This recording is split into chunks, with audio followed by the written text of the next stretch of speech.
2017 में जब से उत्तर प्रदेश में भारतीय जनता पार्टी की सरकार बनी है, हमने माघ मेले को मिनी कुंभ के रूप में ही सदा संपन्न कराने का प्रयास किया और हमारे लिए अत्यधिक खुशी की बात है कि जब समाजवादी पार्टी सरकार में होती थी तो विश्व प्रसिद्ध प्रयाग के माघ मेले के लिए 30 करोड़ बजट देती थी और जब से भारतीय जनता पार्टी की योगी जी के नेतृत्व में हमारी सरकार बनी है तब से हम माघ मेले के लिए 90 करोड़ से अधिक का बजट देने का काम करते हैं। और इसके कारण से चाहे हमारे जितने भी कुछ साधु संत आवे, चाहे जितने भी कल्पवासी आवे, चाहे जितने भी तीर्थयात्री आवे, उनके लिए जो भी आवश्यक व्यवस्थाएं हैं वो करने में हमें सफलता मिलती है। हमारी प्राथमिकता है मेरा सुव्यवस्थित ढंग से संपन्न हो, लोग सुरक्षित आए, संगम में डुबकी लगाएं और वापस जाने वाले वापस सुरक्षित अपने घरों तक पहुंचे और जो कल्पवास करने वाले वो कल्पवास का भी जो अनुष्ठान है वो अपने योग्यतम ढंग से संपन्न करने का काम करें। यह निर्देश दिया गया है कि जितनी भी संस्थाएं पहले से यहाँ पर लगती रही हैं और विशेष तौर से मेला क्षेत्र में सेवा करती रही हैं, उनके लिए जो सुविधाएं मिलती रही उसमें कोई कटौती किए बगैर उनको ढंग से अपने संस्थाओं को स्थापित करने और संचालित करने में कोई कमी न रहे, इसके लिए भी निर्देश दिया गया है। क्योंकि इस बार बाढ़ का समय अधिक समय तक था, जमीन की थोड़ी समस्या आ रही थी, लेकिन सभी जो हमारे पूज्य साधु संत हैं, अखाड़े हैं, जो हमारे अलग अलग संप्रदाय के कुछ संतगण हैं, उन सब से बैठ करके बातचीत करके उसका रास्ता निकाला जा रहा है।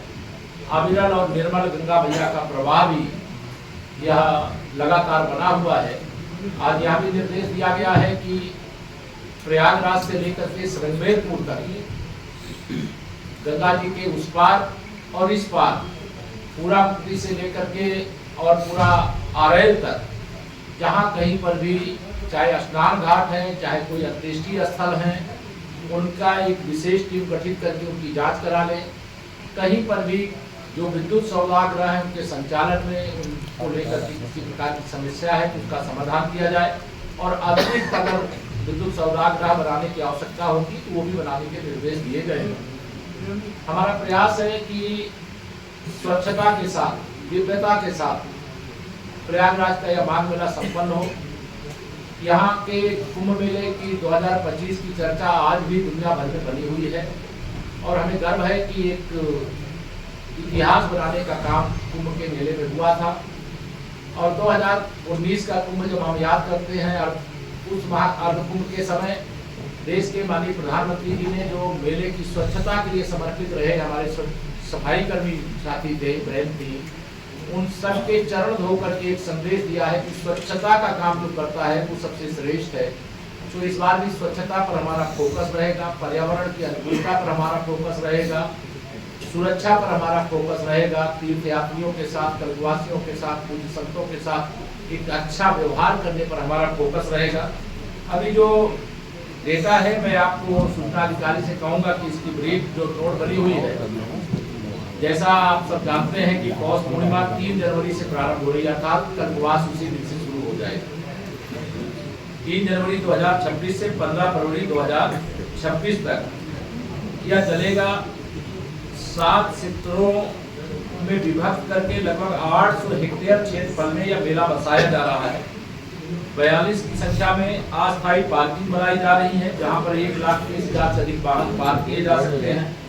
स्वच्छता की दृष्टि से यानी जैसा ओडीएफ का एक लक्ष्य लिया गया है, इसमें 25,000 शौचालय, 8,000 डस्टबिन, 10 लाख से अधिक लाइनर बैग, 20 सेक्शन गाड़ियां एवं 3,000 सफाई कर्मी तैनात किए जा रहे हैं। जो समतलीकरण का काम है वह भी लगभग 95% पूरा हो गया है। मेला क्षेत्र में 17 थाने, 42 चौकी, 20 अग्निशमन स्टेशन और 7 अग्निशमन चौकी, 20 अग्निशमन वॉच टावर, 1 जल पुलिस थाना, 1 जल पुलिस कंट्रोल रूम तथा 4 जल पुलिस सब कंट्रोल रूम स्थापित किया जाना है। ये पूरा डिटेल है, किसने कितना काम किया है उसकी सूची आपको दे दी जाएगी।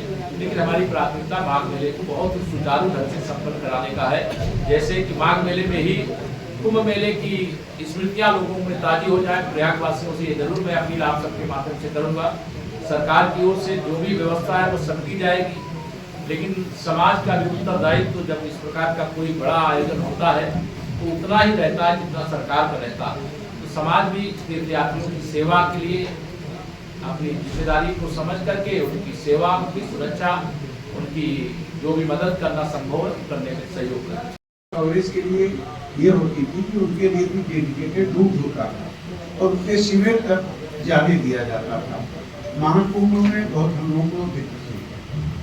और दूसरी जनसामान्य की है कि लगातार यहाँ पे जाम की स्थिति बहुत बढ़ती है। इसके लिए भी मैंने इसके लिए आप देखिए जाम के समस्या से मुक्ति दिलाने के लिए अभी मैंने बैठक में निर्देश दिया है, चाहे वो शहरी क्षेत्र हो चाहे मेला क्षेत्र हो, और बाकी आपने जो बताया उसके लिए हम चर्चा करेंगे।